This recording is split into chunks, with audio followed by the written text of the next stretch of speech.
Good morrow, scholars. Welcome back to Five Nights at Freddy's, The Silver Eyes. We have Artemis here, and Kitten, and Iggy as always, and the Turtles. Anyway, before I start to ramble on and on and on and on and on, we are on Chapter 10, page 355. If I remember correctly, we only have this one, and 3 more. So yay! No, wait, that's Sesame Street. You remember. Did you know that the Muppets all lived on Sesame Street? Like, it's just weird to think about.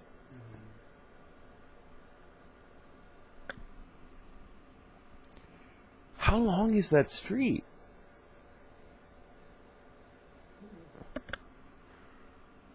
Anyway,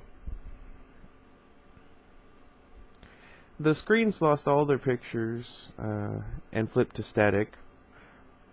I read that as screens, but for some reason I was thinking the drawings. Hey, Marla cried. She banged against the side of a monitor and the image lurched, distorted, then sputtered and went out again. She hit it again, and with another spasm of static, the image slowly cleared. As it resolved, the stage appeared. There's a word for that. It refers to using brute force to fix appliances. I can't remember what language it's in and what it is, but if one of you knows or can find it, let me know. Something's wrong, Lamar said, and all three leaned forward, trying to get a better look. Bonnie, Jason said in a grave tone. Bonnie, Marla echoed, looking at Lamar with alarm. Where's Bonnie? Lamar hit the button on the walkie-talkie. Charlie, he said urgently. Charlie, don't leave the control room. In the control room under the stage, Charlie and Jessica appeared at the monitor, scanning for signs of life. It's too dark. I can't see anything on these, Jessica complained. There, Charlie said, pointing. Jessica blinked. I can't see anything, she insisted. It's Carlton, right there. I'm going to get him. Not waiting for a response, Charlie crawled toward the exit. Charlie, wait, John said, but she was already out the door. It slammed shut behind her, and all three of them heard the dull metal thud of the drop lock falling into place. Charlie, John yelled again, but she was already gone. It's bolted shut, John grunted as he pulled on the door. The walkie-talkie sputtered, and Lamar's voice came choppily from the little box. Don't leave. It's the best I got. Jessica and John exchanged a glance, and John picked up the radio. Too late, he said, looking to Jessica as he lowered the walkie-talkie. Charlie made her way unsteadily between the chairs, but after only moments she realized she had gotten herself turned around. The lighting had changed. Now a single blinding blue light was strobing on and off above the stage. Over and over the room flashed with a blinding burst, like lightning, then was instantly dark again. Can you imagine if you had to play the game like that? Oh, man. Charlie covered her eyes, trying to remember what she had bumped into. First, metal chairs and foiled party hats pulsed like beacons in the dark with each burst of light, and Charlie's head began to throb. She squinted, trying to orient herself, but beyond the table surrounding her, all she could see were 1,000 after-images burned into her retinas. She had no idea which way to go to find Carlton. She leaned against the nearby chair and pressed her hand tightly over her forehead. A table screeched against the floor briefly, and Charlie knew that it hadn't been her. She turned around, but the light had gone dark. When it flashed again, she was looking directly at the stage. Where there should have been 3 sets of eyes, she saw only 2. Freddy and Chica stared down at her, their plastic gazes catching the light twinkling in the strobe. Their heads seemed to follow her as she moved along the table. Bonnie was gone. Suddenly she felt exposed, all at once noticing just how many places there were in the open room for something to hide, just how visible she was to anyone, anything, that might be watching. She thought briefly of the little control room she had just left and felt a pang of regret. Coming out here might have been very stupid. Probably something I would have done. Although I'd like to think not. Another screech sounded, and she whirled around to see the table behind her moving slowly away. She turned to run, but she slammed into something before she could take a step.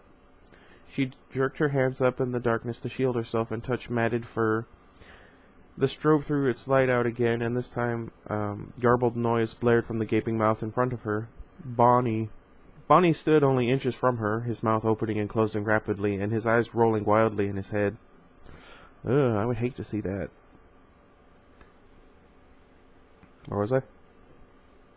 Charlie jerked away, then backed up slowly. The rabbit did not try to follow, just continued its bizarre and silent incantation. That's a awful way to describe it. His eyes aimlessly ricocheting in his head. Her foot caught on the leg of a metal folding chair. She fell back, landing hard on her bottom. Yeah, that would have been me. I fall like once every 3 to 5 years, so I'm about due. Where was I? She started to crawl, staying low, hurrying to get away from Bonnie. A spotlight flashed from the stage, this one clearly aimed at her. She raised her hand to see who was there, but the light blinded her. All she could make out were 2 sets of following eyes. Charlie screamed and scrambled to her feet. She took off running, not looking back, and made it across the room to the hallway that led to Pirate's Cove. She ducked into the bathroom along its wall. The door echoed when it shut behind her. The room was empty, with nothing but 3 sinks and 3 stalls. Only one of the fluorescent lights was on, and just barely, only enough to color the room dark gray instead of black. The metal walls of the stall dividers looked flimsy, and Charlie had a sudden vision of Bonnie, larger than life, grabbing the metal frame with his paws and ripping it up from the ground, the bolts tearing right out of the floor. She banished the thought and ran into the farthest stall from the door, slipping the lock, so small it looked almost delicate, into place. Kind of like in that one scene in X-Men The Last Stand, when Magneto lifts up the bridge and the wife locks the car for some reason. As much as I hated that movie, it was just a bad movie. I thought that was really funny, Magneto's reaction. Anyway, she sat on top of the toilet tank, her feet pulled up on the seat, and her back pressed against the blue tile wall of the bathroom. In the empty room, Charlie could hear her own breath echoing. She forced it to slow and close her eyes, telling herself to be silent, to hide. Charlie, John was still pounding on the little door of the control room. Charlie, what's going on out there? Jessica sat quietly, still rattled from the screams and crashes outside. She can take care of herself, John said, easing his grip on the door. Yeah, Jessica said. He did not turn around to look at her. We have to get out of here, John said. He rattled the door again. The top swayed a little as he pulled, but the bottom was stuck fast. He hunched down further. There was a lock, a deadbolt that had dropped straight into the floor.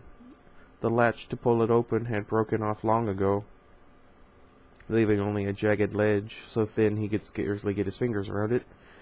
As he yanked it upward, it cut into his fingers, leaving thin red lines. The bolt stayed fast in place. Jessica, you try, he said, turning to look at her. Her eyes were on the wall of televisions. They were all showing static, but every now and then one flashed a picture. Never mind, John said. Keep watching. He bent his head again and went back to the deadbolt. In the bathroom, Charlie was silent. She paid attention to each breath she took. Did anyone else think of that one song by the Police? Each exhale, inhale and exhale, a slow, deliberate process. There we go. I need to do that. She had tried meditating once. She hated it, but now the intense focus on her breathing was calming. I guess I just needed the right motivation, she thought, like staying alive. Wait. I didn't mean to actually sing that. Now I'm embarrassed. The stalls rattled briefly, and there was a distant booming sound that went on for several seconds. It's storming outside. She kept her eyes trained on the floor. The light overhead was so dim it scarcely illuminated her stall. She held her breath. The light flickered and let out a brief hum, then was silent. The toilet tank she sat on felt unstable. She scooted to the edge of it to quietly let her foot down. Just as the tip of her shoe touched the tile, the wide bathroom doors opened with a thunderous bang. Ugh. Without thinking, she jerked her foot up, and the lid of the porcelain tank clanged like pots clattering together. She held herself perfectly still, her shoes suspended in the air, then carefully pulled her foot back into place on top of the toilet seat. That was too loud, she thought. Carefully, she leaned forward and reached up with one hand to grasp the stall divider. She pulled herself up to stand slowly, the toilet seat rocking on its hinges beneath her feet. Ugh. She peered out over the top of the two stalls next to her. It was too dark to see anything beyond the metal stalls, and the whole row of them swayed gently from her weight. There was a shuffling sound.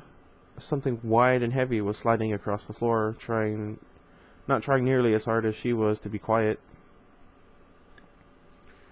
Her eyes darted from the stall door beside her to the bathroom door. The shuffling continued, but she could not tell where it was coming from. The sound filled the room. Suddenly, the nebulous sound resolved. It was crisp, and it was nearby. The wall she clung to trembled slightly. She panned her gaze around the room, hoping her eyes would adjust a little bit more. She could make out a trash can by the door and the outline of the sinks. Apprehensively, she looked back at the door of her stall, letting her focus creep along the edges until she set her eyes on the inch-wide gap along the door. A large plastic eye stared back, unblinking and dry, fixed directly on her.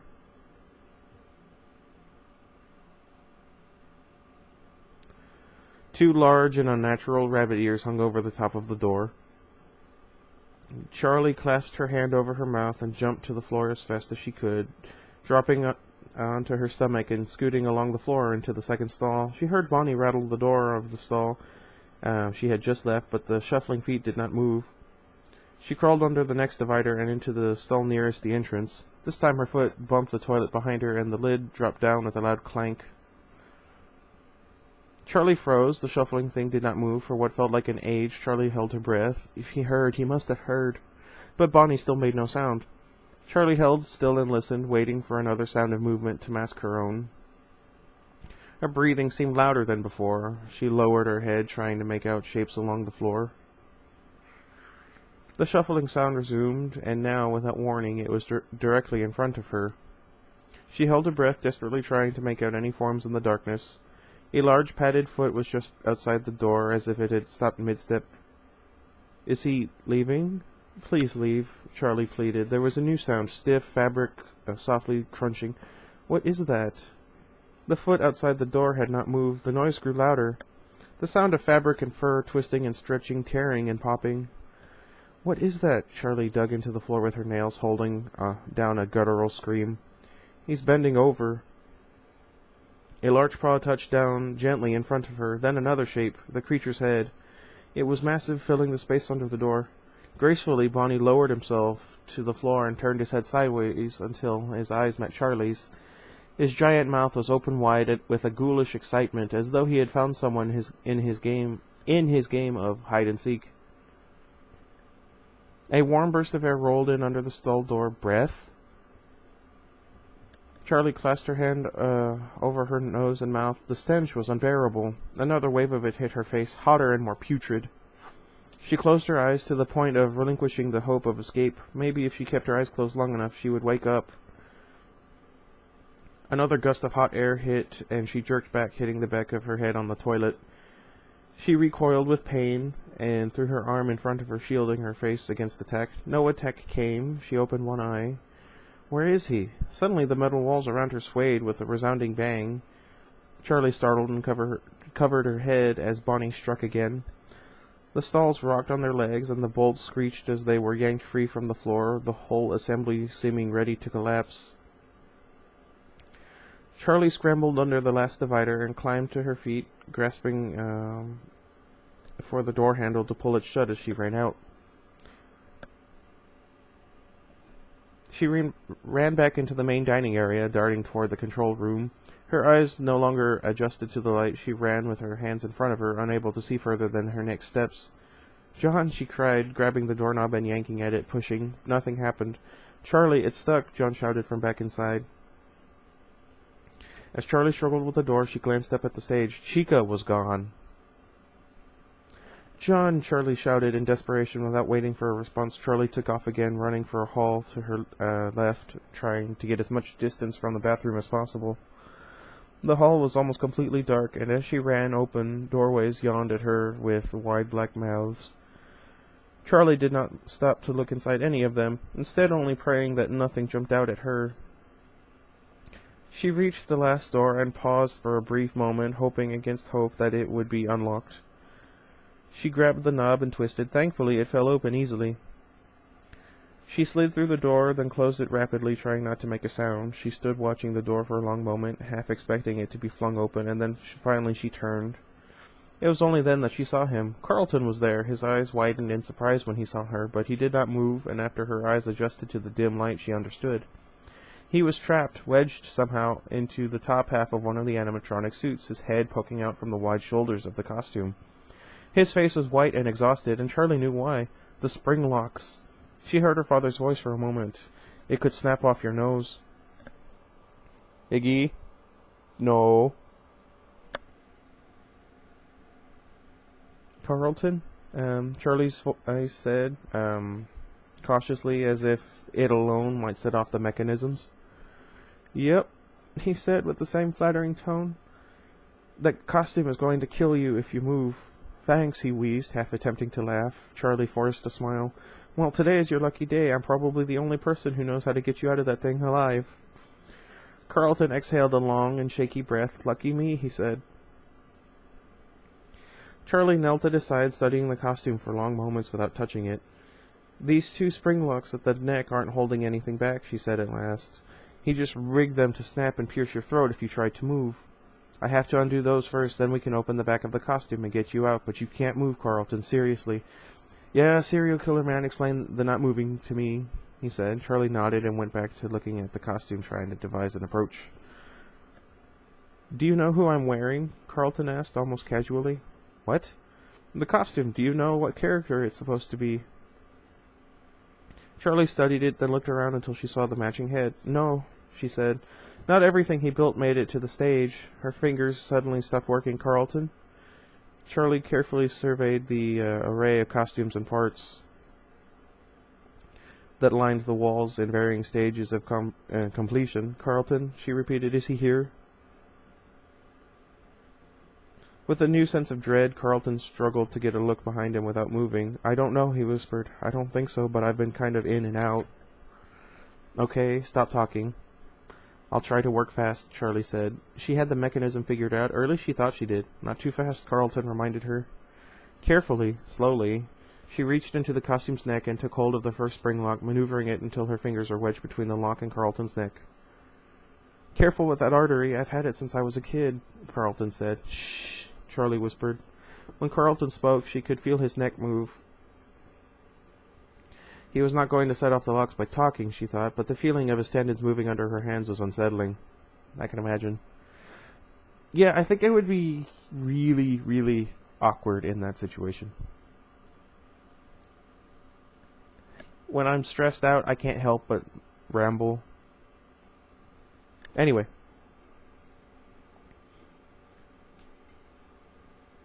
Okay, he whispered. Sorry, I talk when I'm nervous. See? He clamped down his jaw and bit his lips together. Charlie reached down further into the costume's neck and found the trigger. With a stinging snap, the lock sprung against her hand so hard that it numbed her fingers. One down, she thought, as she pulled it harmless out of the neck of the costume. She flexed her fingers until the feeling came back to them, then crawled over to Carlton's other side and began the process again. She looked out over her shoulder from time to time, making sure every costume was still in its place against the wall. His skin was warm under her touch, and even though he was not speaking, she could still feel movement, feel the life in him. She could feel his pulse against the back of her wrist as she worked, and she blinked back unexpected tears. She swallowed hard and focused on the task, trying to ignore the fact that she was touching someone who would die if she failed him. She worked open the spring lock again, taking the impact on the palm of her hand and pulling the disabled device free of the costume. Carlton took a deep breath in and she startled. "Carlton, don't relax." He stiffened and exhaled slowly, his eyes wide and frightened. "Right," he said, "still in a death trap." "Stop talking," Charlie pleaded again. She knew exactly how much danger he was still in, and she could not bear to hear him speak now if he was about to die. "Okay," she said, "almost there." She crawled around behind him, where a series of 10 leather and metal fasteners held the back of the costume together. There we go. She considered it for a moment. She needed to keep the costume still exactly as it was until the last moment. Wait, what? Okay. She sat down behind him and bent her knees, positioning herself so that she could hold the costume in place with her legs as she opened it.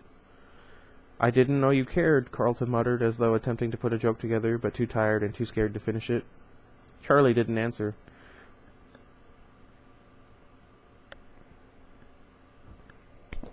And the book just shut on me. One by one, she worked the fasteners free. The leather was stiff, the metal tightly fitted, and each one fought back as she worked, clinging together. When she was halfway up the back of the costume, she felt its weight begin to shift. She gripped it tighter with her knees, holding it together. Finally, she undid the last one at the nape of his neck. She took a deep breath. This was it. "Okay, Carlton," she said, "we're almost done. I'm going to open this and throw it forward. When I do, you pull out of it as fast as you can, okay? 1, 2, 3. I would not survive, I can tell you that right now. Let me know if you think you would." She yanked the costume open and thrust it away with all her strength, and Carlton jerked back from it, toppling roughly into her. Charlie felt a sharp, quick pain on the back of her hand as she pulled free, but the costume skittered halfway across the room, leaving them clear. A series of snaps sounded, making a noise like fireworks, and they both cried out, leaping back and banging into a heavy metal shelf. Together they watched as the empty costume writhed and twisted across the floor, the animatronic parts snapping violently into place. When it came to a stop, Charlie stared, fixated. The thing was just a torso, just an object. Beside her, Carlton let a low, pained groan, then turned and vomited on the floor beside him, and retching like he would be turned inside out. Charlie watched, unsure of what to do. "Don't watch, because then you'll throw up." Have you ever wondered why that is? I understand it's disgusting, and I'm sure that has something to do with it, but you know what I mean. Where was I? She put a hand on his shoulder and kept it there as he finished, wiped his mouth, and sat gasping for breath. "Are you okay?" she said, the words sounding small and ridiculous. Carlton nodded wearily, then winced. "Yeah, I'm fine," he said. "Sorry about the floor. I guess it's your floor, kind of." "You might have a concussion," Charlie said, alarmed, but he shook his head, moving more slowly this time. "No, I don't think so," he said. "My head hurts like somebody hit it really hard, and I feel sick from being stuck in this room and pondering my death for hours, but I think I'm okay. My mind is okay." "That's good." "Okay," Charlie said doubtfully, then something he had said finally registered. "Carlton, you said serial killer man explained for you not to move. You saw who did this to you?" Carlton got to his knees carefully, then stood, bracing himself on a nearby box. He looked at Charlie. "I was trapped in that thing for hours. I'm all tingly." He shook his foot out as if to make the point. "Did you see who it was?" Charlie repeated. "Dave the guard," Carlton said. He sounded almost surprised that she did not know. Charlie nodded. She had known already. "What did he tell you?" "Not much," he said, but his eyes opened suddenly as if he just remembered something of grave importance. He looked away from Charlie and slowly dropped to his knees. "What is it?" Charlie whispered. "Do you want to hear?" he said. He seemed suddenly calm for someone who had just so narrowly escaped death. "What is it?" she demanded. He glanced nervously at her for a moment, then I don't know why I lost my place. Then took a deep breath, his face draining to white. "Charlie, those kids, all those years ago." Charlie snapped to attention. "What?" "All of them, Michael and the others, they were taken from the dining room when no one was looking, and they were brought here." Carlton suddenly recoiled and moved forward to the doorway, watching the walls as though they were crawling with invisible creatures. Dave the guard, he brought them here." Carlton rubbed his arms like he was suddenly very cold and squinted in pain. "He put them into suits, Charlie," he said, his face twisting in sorrow or disgust. He stopped abruptly, a faraway look in his eyes. They are still here. How do you know that? Charlie said in such a soft whisper that she was almost inaudible. Carlton motioned toward the far corner of the room. Charlie looked. A yellow Freddy costume was propped against the wall. The costume all fitted together as if he were about to walk on stage for a show. Hey, what do you know? You were right. That's the one. That's the bear I remember from the other restaurant. Charlie clasped her hand over her mouth. Other restaurant? Jar. Carlton looked puzzled. I don't understand. Charlie's gaze was still fixed on this yellow costume. Carlton, I don't understand. Her tone was urgent. Michael. Charlie stared at him. Michael? What do you mean? She said in a level voice. I know how it sounds, he said. Then his voice dropped to a whisper. Charlie, I think it's Michael in that costume. I still can't get this thing out, John sighed in frustration and rubbed his hand. The lock was leaving harsh red imprints on his fingers. Jessica murmured, no, something sympathetic, but she did not take her eyes off the screens. I can't see anything, she burst out after a moment. The radio squawked, and then Marla's voice came, calling to them from the front control room in Pirate's Cove. Both of you be quiet and don't move. They froze. Hunching down in their places, Jessica looked at John, a question in her eyes, but he shrugged, as at a loss as she was. Something thudded against the door. John jumped away, almost falling. Marla, Jessica said with a pale expression. Marla, that's you out there, right? The thud came again, more powerful than before, and the door shook under it. What is that, a sledgehammer? John whispered hoarsely. The door pounded again and again, dents appearing in the metal door, which had looked so solid. They huddled back against the control panel with nothing to do but watch. Jessica grabbed the back of John's shirt, knotting the cloth between her fingers, and he did not shake her away. The door rocked in again, and this time a hinge unfolded slightly. I hope it's not Freddy. Exposing a thin crack between the door and the frame. The door still held, but it would not be before it gave out. John felt Jessica's fingers tighten on his shirt. He wanted to turn and give her some kind of comfort, but he was mesmerized, unable to look away. He could almost see out through the little open space, and he craned his neck. Another blow came, the crack widened, and on the other side he saw eyes peering in, calm and expressionless. Get out, Marla shouted, waving her hands at the security monitor as if John and Jessica could see her, as if it would do any good if they could. Lamar had both hands clapped over his mouth, his eyes wide, as Jason was sitting on the floor waiting nervously as though an attack on their own door might begin at any moment. The monitors were dark, but it was clear that something large was lurking in front of the main stage, a black static shape that prowled back and forth, momentarily blocking the entire picture. Marla, Lamar whispered, hoping to quiet her. Marla, look. He pointed to the monitor showing Pirate's Cove just outside their door. Marla looked over his shoulder at the other screen. The curtain was pulled back, and the space was completely empty. The out-of-order sign hung perfectly straight across the platform, untouched.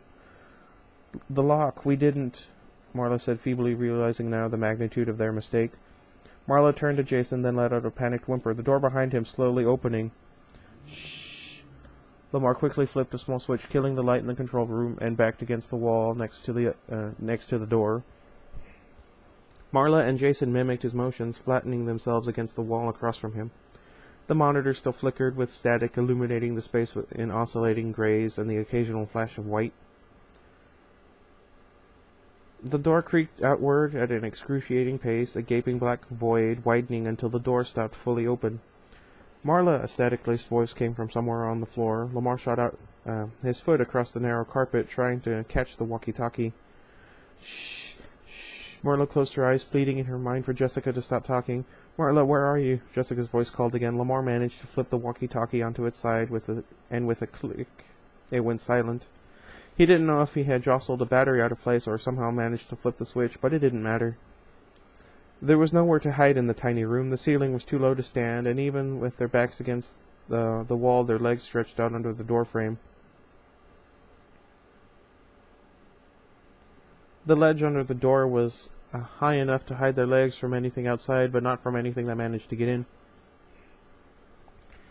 As one, they stopped breathing. The room was no longer empty. Something was entering the space. As it pressed forward into the room, they saw a snout and the scratchy gloss of two unblinking eyes staring straight ahead. The monstrous head threatened to fill the room.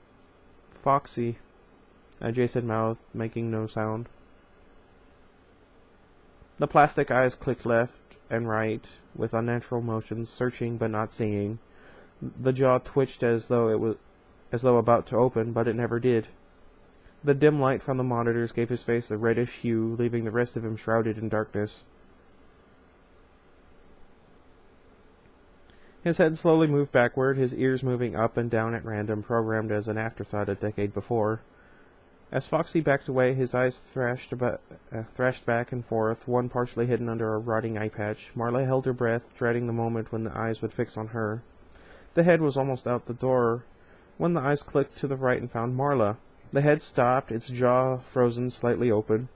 The plastic eyes remained on Marla, who sat in terrified silence. Sorry. After a moment, the head retreated, leaving a black and empty space.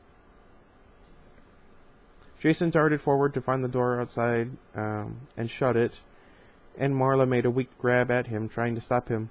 He brushed past her, then stopped, kneeling in the doorway. Darn it, Maru. He looked into the darkness, only now afraid of what must be there. He crawled slowly forward, his torso disappearing temporarily as he reached outside for the doorknob, then pulled himself back in and gently closed the door. Marla and Lamar closed their eyes and let out a deep breath at the same time. Jason looked at them. He was almost smiling when, in a blur, the door burst open again and an ugly metal hook sank into his leg. He screamed in pain. Marla leapt to grab him, but she was too slow. She watched helplessly as Jason was dragged through the doorway. "Marla," he cried, crawling futilely at the floor, and she howled in despair as he was taken from her again, nothing visible of his assailant but the awful glimmer of the hook. Marla dove forward after him, falling to her knees and crawling toward the thing, but Lamar grabbed her shoulder and yanked her back, taking hold of the door. Before he could pull it shut, it was ripped from his hands with an inhuman strength. Suddenly Foxy was there before them, coming inside. He was full of life, a different creature, and he turned to look at Marla, his silver eyes appearing to comprehend. His face was a canine rictus. Ooh. The scrappy orange fur insufficient to cover up his skull. He looked between them, turning his ghoulish smile first on Lamar, then on Marla. His eyes flared and dimmed, and he snapped his jaws with a sound like something breaking. They stared, backed up against the control panel, and then Lamar realized what he was looking at. "He can't fit all the way in," Marla whispered. He whispered. Marla looked. It was true. Foxy's shoulders were jamming into the doorway. His head was the only part he could wedge through the door. Lamar lunged forward and kicked the animatronic, bracing himself against the wall and striking out his foot 3 times before Foxy gave a low whine, a sound more machine than animal. Anyone else think of Obi-Wan Kenobi? And slunk back out into the dark. Lamar snapped the door shut behind him and slid the deadbolt into place. They stared at one another for a long moment, breathing hard. "Jason!" Marla screamed. Lamar put his arms around her. She let him hug her, but she did not cry. She just closed her eyes. "What do you mean it's Michael in the suit?" Charlie said softly, as if she might be talking to someone who had just gone mad, while also desperate to hear the answer. Carlton looked at the yellow bear for a long moment, and when he turned back to Charlie, his face was calm. He opened his mouth to speak, and Charlie put a finger to her lips. Something was coming. She could hear footsteps out in the hall moving toward them, deliberate, heavy steps, the approach of someone who did not mind if anyone heard. Charlie looked wildly around the room and spotted a pipe in the corner. She grabbed it and hurried to stand behind the door, where whoever opened it would not see her. Carlton picked up the torso as though to use it as a weapon somehow. He looked confused, like he was not thinking clearly. "Don't," Charlie warned in a low voice, but it was too late. Something inside snapped in the suit. Carlton dropped it and stepped back, a shimmer of blood in his hand. "Are you okay?" Charlie whispered. He nodded, and then the doorknob turned. Dave appeared in the doorway, his head held high and his face grim. It should have been imposing, but he just looked like a man walking through the door. "Now you've done it," he announced to the room in general. Then his eyes lit on Carlton, unfettered.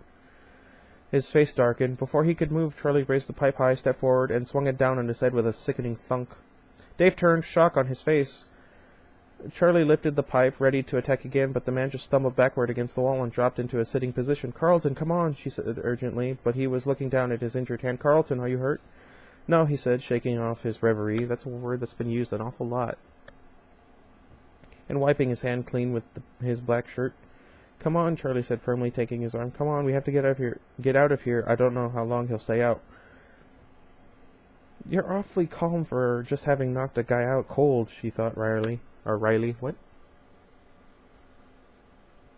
I feel like they should just kill him. You know? They crept out into the hallway, empty and lit by the dim glow of light from other rooms. Charlie hustled them through the swinging doors to the kitchen, where the dark was total. I don't know why I said it with that inflection. The air was thick with a blackness that was almost tangible. It was as if they had been swallowed. That's a fear that I've had for a while.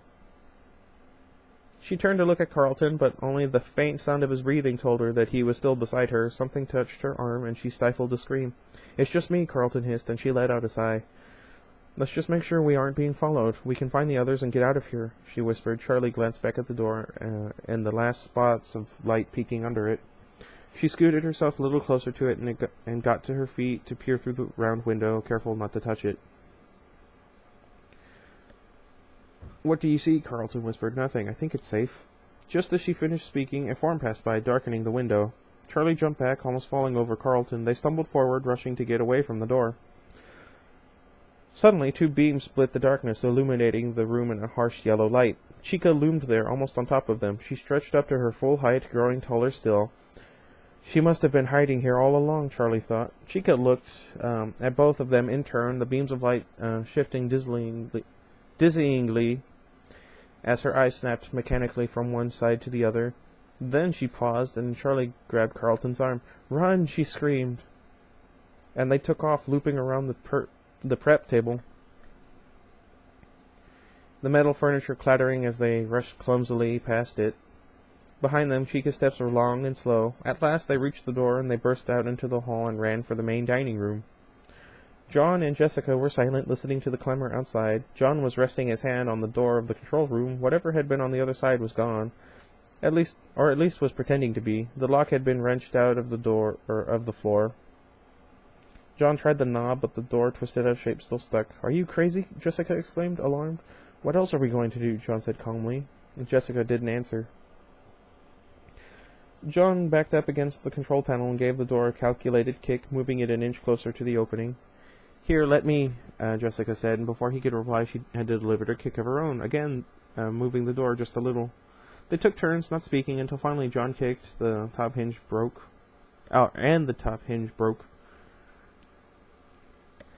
John quickly wrestled the door the rest of the way off until they could crawl out.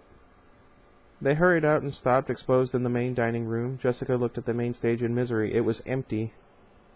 "I don't know how this is safer," she said, but John was not listening. "Charlie," he cried, then covered his mouth with his hand. Too late. Charlie and Carlton were running from the dark hallway at a furious pace. "Come on," Charlie yelled at them, not slowing down as she passed, and John and Jessica ran after them, as Charlie led them out of the dining room into the opposite hall toward the storeroom they had come in through. Uh-oh. Charlie ran down the hall with a purpose, stopping in front of a closed door and trying to get it open. Behind them loomed the open mouth of a pitch-black party room, a wide, empty space that could have been anything. John turned his back to the roof, keeping an eye on the abyss. "Is it locked?" Carlton asked, an edge of rising panic in his voice. "No, just stuck," Charlie said. She forced it, and the door popped open. They hurried inside, John lingering until the last moment, his eyes still on the darkness behind him. When the door was shut, Charlie reached for the light switch by the door, but John put a hand on her arm. "Don't turn the light on," he said, looking back for a moment. We have enough light. Let your eyes adjust." There was a window high up on the door, thick glass with a bubbling, frosted pattern that let a trickle of light and color into the room from the hallway. "Right," Charlie said. "A light on in here would have marked them out clearly. In the semi-darkness, she surveyed the room. It had been an office, though not one she remembered visiting often. She was not sure who had used it. There were cartons here and there on the floor, overstuffed, bulging with papers, their lids perched sheepishly on the top of the mess inside. There was an old desk in the corner, a grayish-blue metal with visible dents on the surface. Jessica boosted herself up to sit on it. "Lock the door," Jessica said in an irritated tone, and Charlie did. There was a button set to the knob, which he knew would be useless, and a flimsy bolt lock, the kind in bathroom stalls and on picket fences. "I guess it's better than nothing," she said. Okay. That's it for now. What'd you guys think? Did you catch all the references in this chapter? Are you done eating, Iggy? Okay, I guess it's time for his bath. And just in time to... Let's see, what time is it now for me? Oh. Wow, it's a lot earlier than I thought. Alright, well... Okay, since... I still don't have Eclipse, and you guys watching this probably don't care about that anyway, let me know what I can do for a second video. For now. Do you think that, okay, once I'm done with this one, which should be on Tuesday? Let's see. Today's Friday, correct? Okay, so Saturday, I'm reading chapter 11. Sunday, I'd be reading chapter 12. And Tuesday would be chapter 13. There are only 13 chapters. So Tuesday, I would either be reading a new book, or I go back and start playing some games again like I was. So why don't you guys give me some suggestions? I'd love to hear what you think.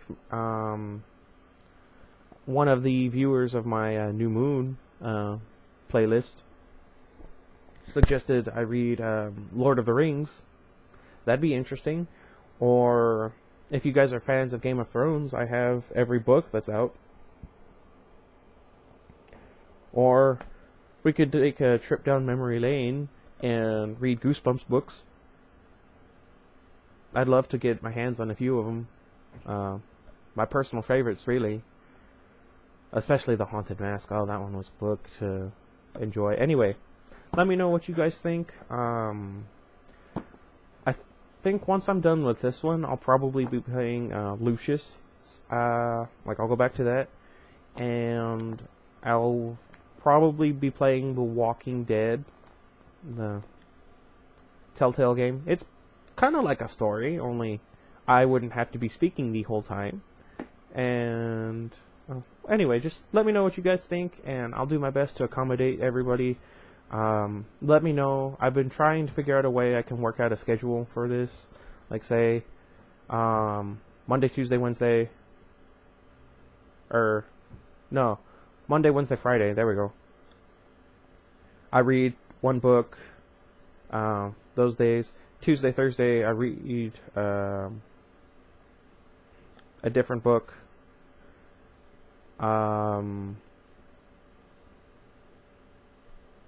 Or maybe it should be Sunday, Tuesday, Thursday, and Saturday. I read a book. And then, let's see. Or I could read 2 books. And then the other days, I play 2 games. And I'll alternate between those, what books are read and what games are played. I don't know. Just let me know what you think, and I could use all the help you can give me. Thanks you guys for watching. And remember, keep track of all those references to the games.